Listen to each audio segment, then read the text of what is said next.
Hello, Developing Theories Counseling Simulation Assignment Module 7, Final Assignment for Human Growth and Development.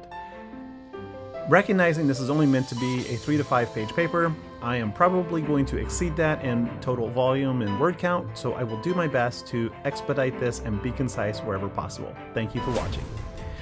SimCare client Tracy Park, age 46, female, bachelor's of business administration, employment as a bookkeeper at a dental clinic, part-time job. Spouse David, 17, supportive, Caucasian. Tracy herself is of Korean American heritage. Her parents immigrated to the United States.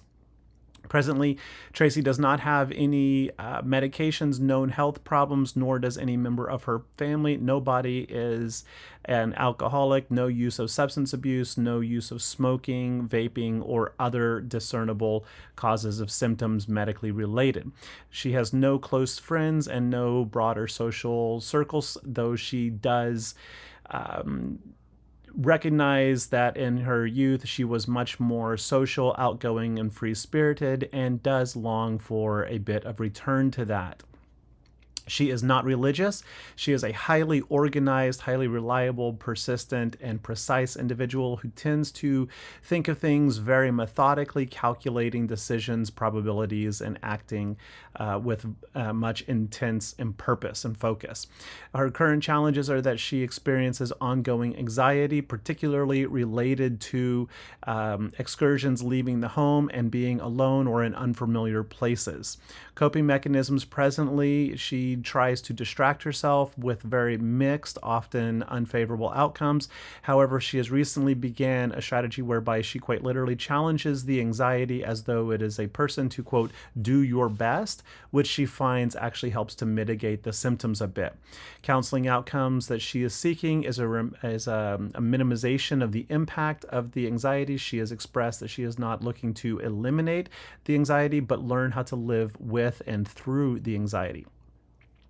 Intake interview was conducted on July 3rd, 2026, approximately 65 minutes on our initial call.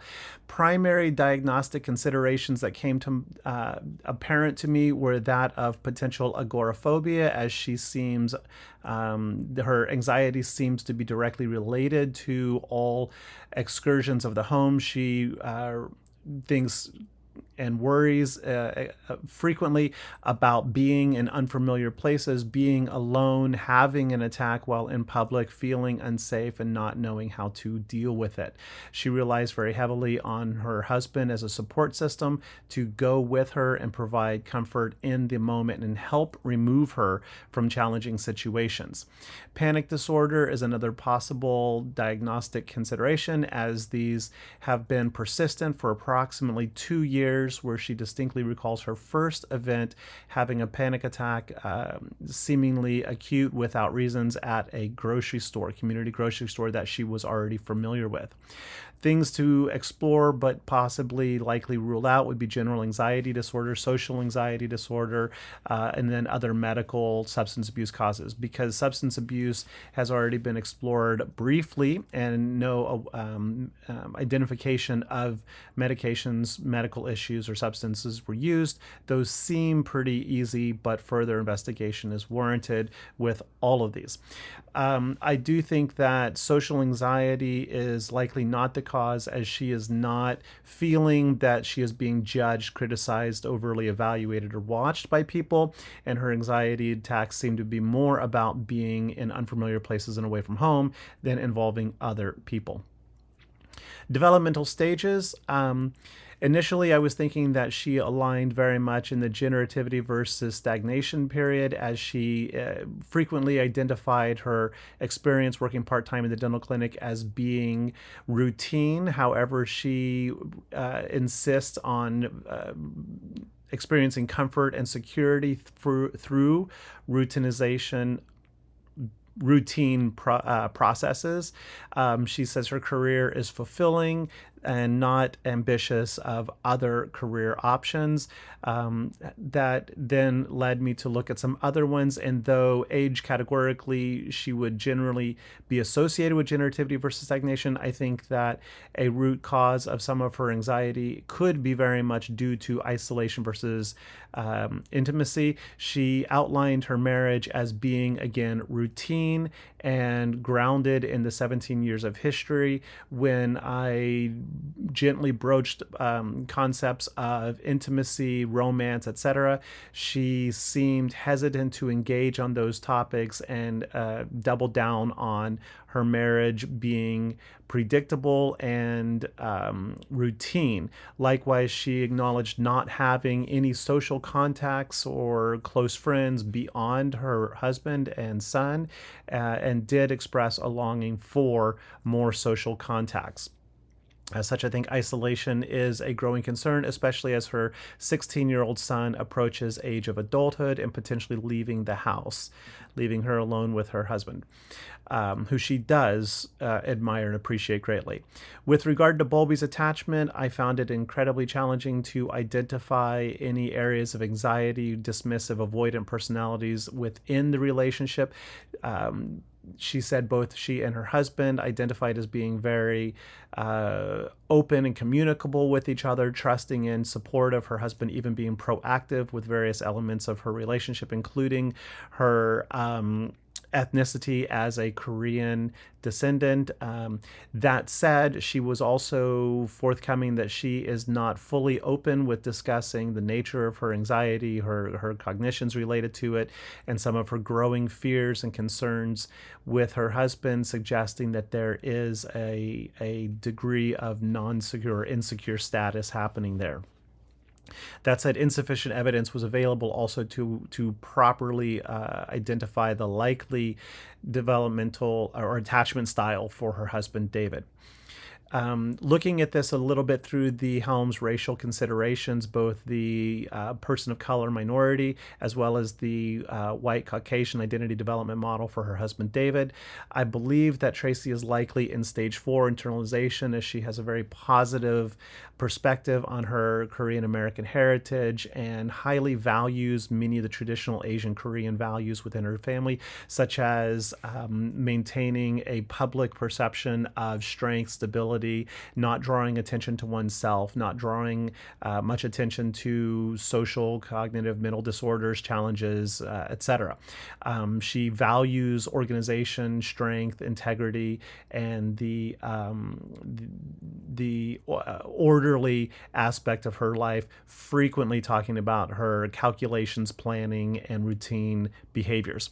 At the same time, her husband is a Caucasian American who actively seeks to value, honor, respect, and pay tribute to her Korean heritage, meaning that he is certainly not acting, at least not deliberately so, in a racist or a dismissive way of any racial triggers. Tracy identified that she was not aware of or had any inclinations or concerns with regard to racial treatment from her colleagues or her husband or family.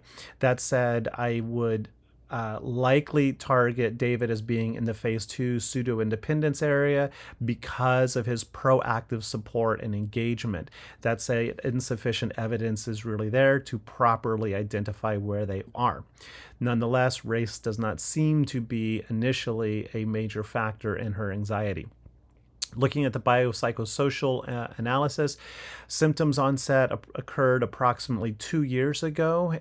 During that time, she identifies the following biological symptoms: tightening of the throat, racing heart, tension headaches, lightheadedness. She does acknowledge some trouble going to sleep, whereby she's unable to disconnect and shut down the thoughts that are reminiscing through her head. And likely as a result of the increased tension headaches, and potential sleep impact, she does experience lower levels of energy, which does affect her ability to complete some of her tasks day to day.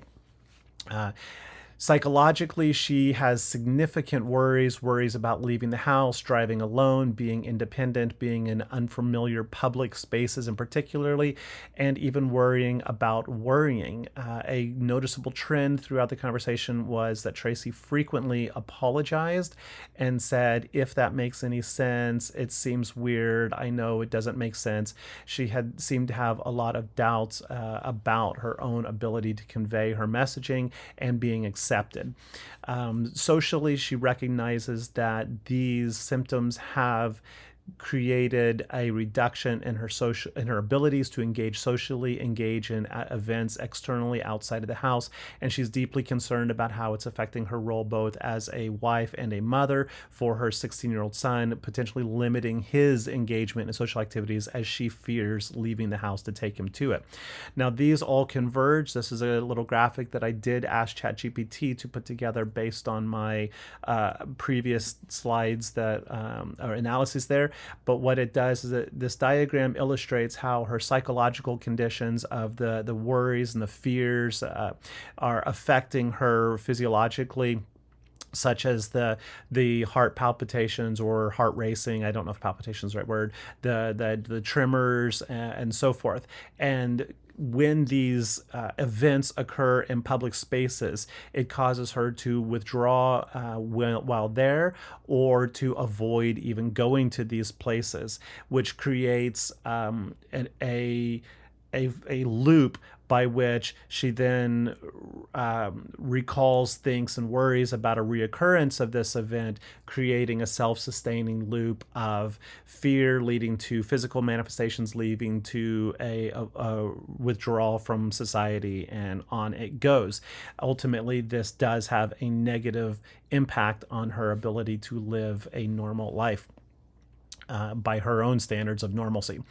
So among the questions I asked Tracy in the call, it was a 65-minute call, and I asked a lot of questions trying to identify many of these and other outcomes, primarily looking at family cultural dynamics, relationship statuses, social friend groups, religion, anything that could give me some insight to understanding her from a multicultural perspective, as well as trying to understand the full gamut of her symptoms, the impacts of symptoms, frequency, location of the symptoms, where they're manifesting, what may be triggering them, looking at her current coping strategies, what was effective, what was not effective, what is her intended outcome. Notably, she was not looking to eliminate the symptoms and the anxiety from her life, but learning how to live and push through them, or live with them in such a way that they are not debilitating or negatively impacting her social ability to engage with the community. Among those specific questions asked were some of these. This is not a highlight. It was a random sampling as I scrolled through the transcript, copy and pasted, but they do give a good example of how I approached Tracy. And one noticeable takeaway was that I tend to begin a lot of sentences with okay, which is something I'm going to need to look out for. Otherwise, it becomes rather mechanical and not very genuine or humanistic. Now, looking towards the counseling plan, looking at some preventative measures, I would work with Tracy to facilitate and expand on her existing strengths. She is a highly resilient, intelligent, capable person. She's quite self-aware. I would work on those to help develop coping mechanisms that further provide her confidence and her ability to handle the anxiety when it arises, and challenge it, so that she can continue to live a fruitful, engaging life in public spaces. I would engage in some psychoeducation especially because she is already a highly educated, capable, thoughtful person. This might give her greater context of what's happening, why it's happening, and therefore enable her to find more ways to deal with it. I also think that some mindfulness activities might be really helpful for her. In the call, I did not get to it, but I picked up on some underlying tones of sadness and depression formulating or beginning in the background, and some mindfulness activities might help to regulate that, as well as treat some of the physiological responses she has. As far as interventions go, specific strategies I would employ, I would approach her with a primarily person-centered strategy, trying to be authentic, genuine, and with positive regard, especially with the way she kept saying, does that make sense? I hope that's not crazy or silly, or I'm sure it's strange or weird. She had a lot of doubt that I would try to affirm that this is okay, understandable, acceptable, that, I'm here for you. That said, I think that some CBT approaches that address the cognitions that are real, that especially the worrying about the events happening, to help reframe those from, this is going to happen, to, well, if it does, I have methods to deal with it, ultimately leading to behaviors that help her to stop the development of the anxiety in the here and now of the moment. I think exposure therapy would be a fantastic way, through a level or graded approach of, go to the corner store down the street once a day, or to the park around the corner, or whatever is geographically close to her and relatively safe, up to larger, maybe more, half day, full day exposures within time, excursions within some time. According to the psychopathology textbooks we're using in Dr. Baruch's class, quote, CBT and panic control therapy are the most effective in treating panic disorders accompanied by mild agoraphobia, which are both the two conditions I think she is likely experiencing. With regard to goal planning, the three goals I've selected initially for her: number one would be to develop more coping strategies. I think that over the course of several sessions, I would work with her to establish, practice using, and hopefully employing on her own outside of the therapeutic setting, a series or small handful of coping strategies to help grow her independence, autonomy, and freedom. She already has the challenging mechanism, which seems to be working for her, so I would try to build on that to see if there are other ways that we can develop it. Goal number two, I would look to increase her independent engagement in community activities. I would encourage her to search out and identify several support groups, social groups, nonprofits, charities, schools, community churches, etc., that she could join, identify one, and then make an effort to attend it. This is going to be an unfamiliar place, so this builds on exposure therapy, but also helps her to facilitate a support system by which she can hopefully lean on later to also reduce some of the pressure that her husband David may be experiencing as her lone source of public support. Thirdly, I would look to increase her social connections. Now, this is tied directly to goal number two of getting involved in social activities, but in fact, I think I just confused these. Yeah, I did. Sorry. This one is actually the exposure therapy, getting out of the house more frequently. Similar to what I previously said about starting small in a graded capacity, something easy and manageable initially, maybe once a week, building up over time to more challenging. Go to Disneyland if it's down the street, try to spend a day there. The goal number three was the social connections. So yeah, the exposure therapy ties into the goal number two, and then goal number three is to develop and address that Erickson level of isolation, to avoid that sense of isolation that she may be beginning to experience, whether consciously or not. So we are trying to address her attachment styles in number three. We are trying to address her Erickson level of stage in goal number three. We are looking at exposure therapy here. And then in goal number one, we are looking at the direct coping mechanisms to challenge those anxieties in the here and now moment when they occur. Finally, references. Thank you very much for watching. I hope I did not speed talk and take too much of your time. Happy 4th of July, 2026, which is tomorrow.